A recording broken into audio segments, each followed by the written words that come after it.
فَاسْأَلُوا أَهْلَ الذِّكْرِ إِن كُنتُمْ لَا تَعْلَمُونَ۔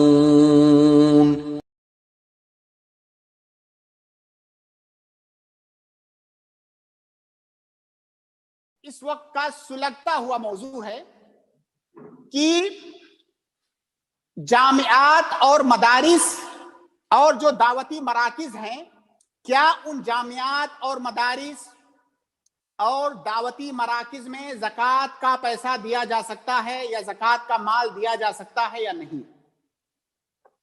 دیکھیے، جیسا کہ میں نے عرض کیا کہ زکوٰۃ کے مصارف کو اللہ رب العالمین نے بہت ہی واضح انداز میں بیان کر دیا ہے، اور وہ مصارف 8 ہیں، اور ان مصارف میں جامعات، مدارس، علم، دعوتی سینٹر، ان چیزوں کا کہیں بھی کوئی ذکر نہیں ہے۔ زکوٰۃ کے جو مصارف ہیں ان میں جامعات، مدارس، دعوتی سینٹر، ان چیزوں کا کوئی بھی ذکر زکوٰۃ کے 8 مصارف میں نہیں ہے۔ لہٰذا صحیح بات یہ ہے کہ یہ مدارس، جامعات، دعوتی سینٹر، علم پھیلانا، طلبہ کو زکوٰۃ کا مال دینا، اگر ان کے اندر فقر اور مسکنت یا دوسرے جو مصارف کے شروط ہیں وہ نہیں پائے جا رہے ہیں، تو ایسی جگہوں پر زکوٰۃ کا مال صرف کیا جانا یہ جائز نہیں ہے۔ ہم تھوڑی سی تفصیل کریں گے اس مسئلے میں۔ بہت سارے لوگ یہ کہتے ہیں کہ زکوٰۃ کے مصارف میں ایک مصرف ہے فی سبیل اللہ، اور فی سبیل اللہ کا معنی کیا ہے؟ اس بات پر امت کا اجماع ہے کہ اس سے مراد جہاد فی سبیل اللہ ہے، یعنی قتال فی سبیل اللہ۔ اس میں کسی کا کوئی اختلاف نہیں ہے، اس سے قتال مراد ہے۔ اب کچھ لوگ یہ اشکال ڈالتے ہیں کہ جہاد فی سبیل اللہ کا مقصد چونکہ دعوت اللہ تعالیٰ کی دعوت کو، علم کو، اس کے دین کو لوگوں تک پہنچانا اس کا مقصد ہے۔ اب ہر وہ چیز جس سے دعوت دین کو لوگوں تک پہنچایا جائے وہ اس میں داخل ہوگا، وہ یہ اشکال ڈالتے ہیں۔ لیکن آپ غور کیجئے، کیا علم اور دعوت دین اللہ تعالیٰ کے پیغام کو پہنچانے کے یہی واسطے ہیں؟ بلکہ اگر آپ غور کریں گے تو مومن اپنے ہر عمل سے اللہ کے دین کی دعوت کر سکتا ہے، جو کہ ثابت ہے نصوص میں۔ مومن اپنے اخلاق سے، اپنے کردار سے، لوگوں کے ساتھ اپنے سلوک سے، اپنے معاملات سے دوسرے لوگوں کو متاثر کرتا ہے۔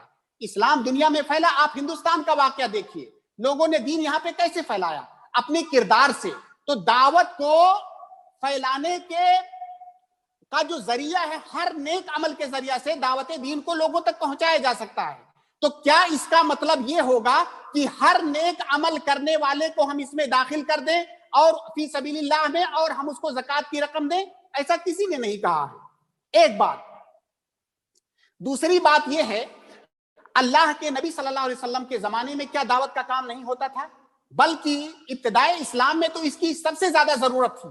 لیکن کیا زکوٰۃ واجب ہونے کے بعد کہیں سے کوئی ایک بھی دلیل دے سکتا ہے کہ زکوٰۃ کے مال کو دعوت کے کام پہ خرچ کیا گیا؟ کہیں نہیں، اس کا کوئی ثبوت نہیں ہے۔ اسی طرح سے ایک اشکال یا ایک دلیل ہم کہہ لیتے ہیں، ایک دلیل یہ دیتے ہیں کہ فی سبیل اللہ سے جمہور کی مراد جہاد فی سبیل اللہ ہے۔ جہاد فی سبیل اللہ گویا کہ زکوٰۃ کا ایک مصرف ہے، اور علم اور دعوت دین کو بھی اللہ تعالیٰ نے جہاد کہا ہے۔ لہٰذا جب اس کو، علم کو اور دعوت دین کو جہاد کہا تو اس پہ بھی زکوٰۃ کا مال خرچ کر سکتے ہیں۔ ہم ان سے پوچھتے ہیں کہ بھائی اللہ تعالیٰ نے کہاں پہ کہا ہے علم اور دعوت دین کو جہاد؟ وہ قرآن کریم کی ایک آیت پیش کرتے ہیں۔ قرآن کریم کی ایک آیت ہے جس میں اللہ رب العالمین ارشاد فرماتا ہے، جاہد الکفار والمنافقین، جاہد الکفار والمنافقین، کفار اور منافقین سے جہاد کیجئے۔ اور جو طلبۃ العلم ہیں، علماء ہیں، انہیں معلوم ہے کہ منافقین سے جو جہاد ہوتا ہے وہ جہاد تلوار سے نہیں، بلکہ وہ جہاد زبان سے، قلم سے، دعوت سے، بیان سے وہ جہاد ہوتا ہے۔ تو اشکال یہاں پر یہ ہے کہ جب زبان سے جہاد کو، زبان سے دعوت کو، علم کو جہاد کہا گیا، تو گویا کہ یہ بھی دعوت دین بھی اور علم دین بھی جہاد فی سبیل اللہ میں داخل ہوا، لہٰذا دعوت دین کے لیے اور علم پھیلانے کے لیے بھی زکوٰۃ کی رقم دی جا سکتی ہے، کیونکہ وہ بھی فی سبیل اللہ اور جہاد ہے۔ اس کا جواب یہ ہے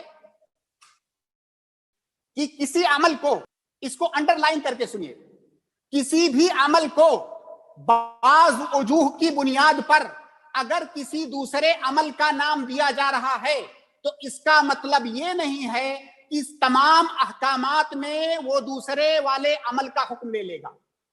اس کی میں مثال دیتا ہوں۔ اللہ کے نبی صلی اللہ علیہ وسلم کی ایک حدیث ہے، صحیح حدیث ہے، المجاہد من جاہد نفسہ فی طاعت اللہ، المجاہد من جاہد نفسہ فی طاعت اللہ، مجاہد اصلی وہ ہے جس نے اپنے نفس کے ساتھ اللہ کی اطاعت میں جہاد کیا۔ اس حدیث کا مطلب یہ ہے کہ ہر اطاعت کا کام جہاد ہے، ہر اطاعت کے کام کو اللہ رب العالمین نے جہاد کہا، اللہ کے نبی صلی اللہ علیہ وسلم نے جہاد بتایا ہے، اور اسی کو جہاد النفس کہا جاتا ہے۔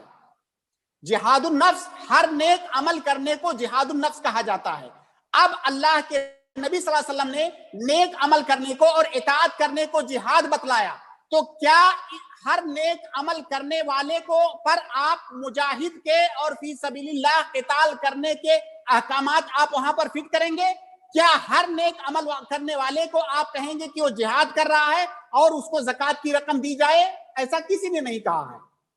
تو دیکھیے یہاں پر نیک عمل کرنے والے کو مجاہد کہا گیا، جبکہ اصل جو مجاہد یا جہاد فی سبیل اللہ جس کو ہم کہتے ہیں، اس کے سارے احکام اس پر لاگو نہیں ہوتے ہیں۔ اسی طرح سے اللہ کے نبی صلی اللہ علیہ وسلم کی ایک حدیث ہے کہ الشہداء خمسہ، المطعون شہید، والمبتون شہید، والغرق شہید، وصاحب الحدم شہید، الشہداء والشہداء فی سبیل اللہ۔ اور اس کے علاوہ دوسری حدیثوں میں شہداء کی اور بھی اقسام بتائی گئی ہیں۔ دیکھیے، پیٹ کی بیماری سے جو مرے، اللہ کے نبی صلی اللہ علیہ وسلم نے کہا وہ شہید ہے۔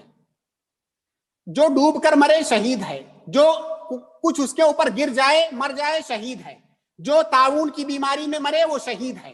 آپ بتائیے، اگر پیٹ کی بیماری میں مرنے والے کو اللہ کے نبی صلی اللہ علیہ وسلم نے شہید کہا ہے، کیا اس کا مطلب یہ ہے کہ اس پر ہم شہید کے سارے احکام منطبق کریں؟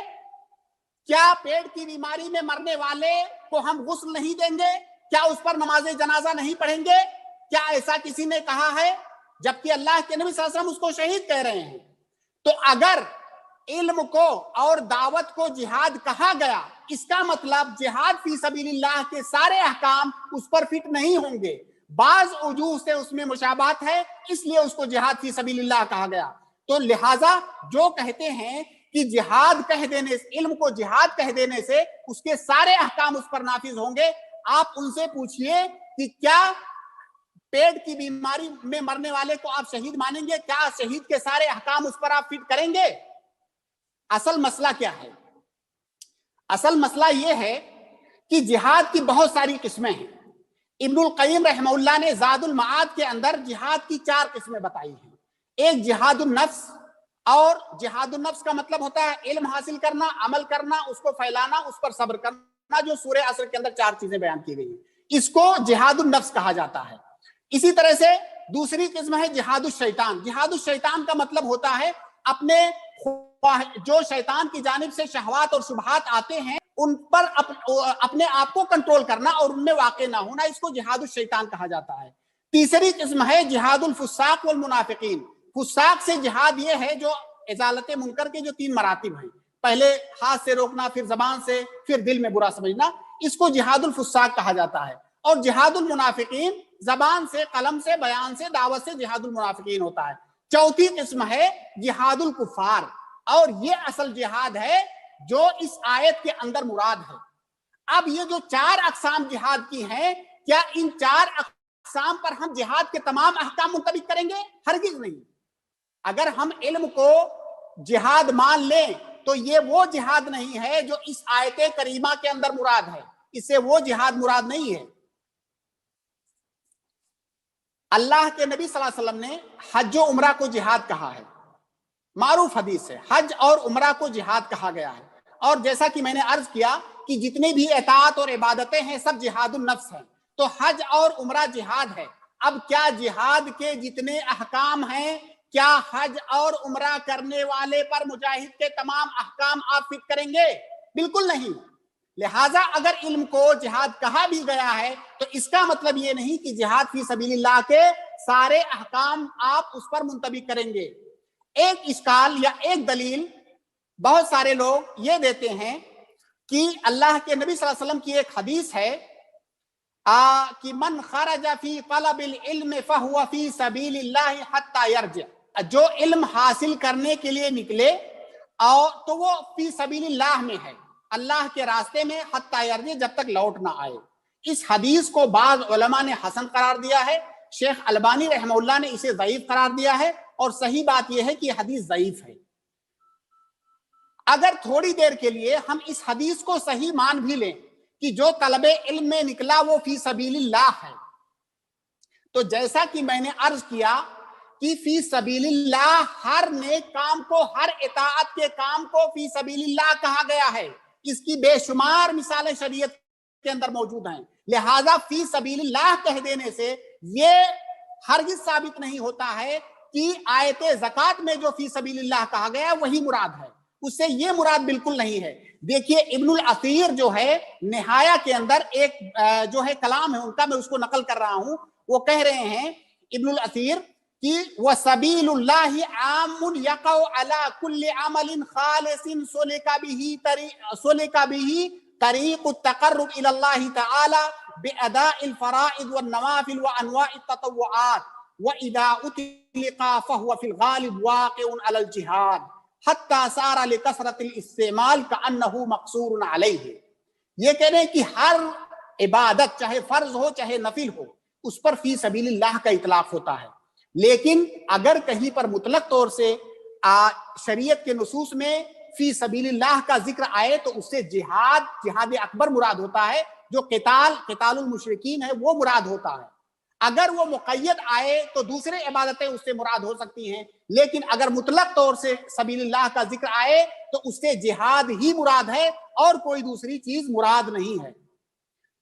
ایک اور حدیث پیش کی جاتی ہے کہ وہ حدیث ہے کہ اذا جاء الموت لطالب العلم وهو على هذه الحالة مات وهو شہید، کہ اگر کسی طالب علم کو موت آئے طالب علم کی حالت میں تو وہ شہید ہے۔ کہتے ہیں وہ جب وہ شہید ہے تو گویا کہ وہ جہاد پہ تھا، اب وہ جہاد پہ تھا تو اس پر جو زکوٰۃ کا مال ہے اس کو خرچ کر سکتے ہیں۔ اللہ کے بندو، پہلے بھی میں نے عرض کیا کہ شہید کہہ دینے سے شہادت کے تمام احکام اس پر منطبق نہیں ہوتے ہیں۔ پہلی بات تو یہ حدیث ضعیف ہے، کہ مسند بزار کی روایت ہے، امام البانی نے اس کو ضعیف کہا ہے اور مجھے کوئی ایسا شخص نہیں ملا جس نے اس کو صحیح کہا ہو۔ یہ روایت ضعیف ہے۔ اگر یہ روایت صحیح بھی ہوتی تو شہید کہہ دینے سے یہ لازم نہیں آتا ہے کہ مجاہد فی سبیل اللہ کے سارے احکام اس پر فٹ کر دیے جائیں، کیونکہ ہر نیک عمل کرنے والے کو مجاہد یا فی سبیل اللہ کہا گیا ہے۔ خلاصہ یہ ہے کہ زکوٰۃ کے مصارف میں یا فی سبیل اللہ میں جامعات، مدارس، طلبۃ العلم، دعویٰ الی اللہ، یہ چیزیں ہرگز شامل نہیں ہیں، بلکہ صرف وہی چیزیں شامل ہیں جن کا ذکر آیت زکوٰۃ میں ہے، ورنہ اللہ رب العالمین نے حصر کے سیغے کے ساتھ انما الصدقات للفقراء جو حصر کے سیغے کے ساتھ ذکر کیا ہے اس حصر کا کوئی فائدہ نہیں ہوگا۔ لہٰذا ان 8 اصناف کے علاوہ کوئی بھی اس مصرف میں داخل نہیں ہوگا۔ صحیح بات یہ ہے۔ البتہ کوئی جامعہ یا کوئی مدرسہ یا کوئی جگہ ایسی ہو سکتی ہے جہاں پر فقراء اور مساکین طلبہ پڑھتے ہیں۔ اگر فقراء اور مساکین طلبہ یا مستحقین طلبہ پر خرچ کرنے کے لیے آپ زکوٰۃ کی رقم لیتے ہیں تو آپ لے سکتے ہیں، کیونکہ وہ اس کے مستحق ہیں۔ آپ وہ جو رقم لے رہے ہیں اور ان پر خرچ کر رہے ہیں، اس لیے خرچ نہیں کر رہے ہیں کہ وہ طالب علم ہیں، بلکہ اس لیے خرچ کر رہے ہیں کیونکہ وہ فقیر اور مسکین ہیں۔ فقر اور مسکنت کی صفت کی وجہ سے ان کے لیے زکوٰۃ کی رقم حلال ہے، اس لیے حلال نہیں ہے کہ وہ طالب علم ہیں۔ لیکن یاد رہے کہ اگر زکوٰۃ کی رقم طلبہ پر خرچ کرنے کے لیے لے رہے ہیں تو صرف ایسے طلبہ پر وہ رقم خرچ ہونی چاہیے جو طلبہ اس کے مستحق ہیں، کسی اور پر وہ رقم خرچ نہیں ہونی چاہیے۔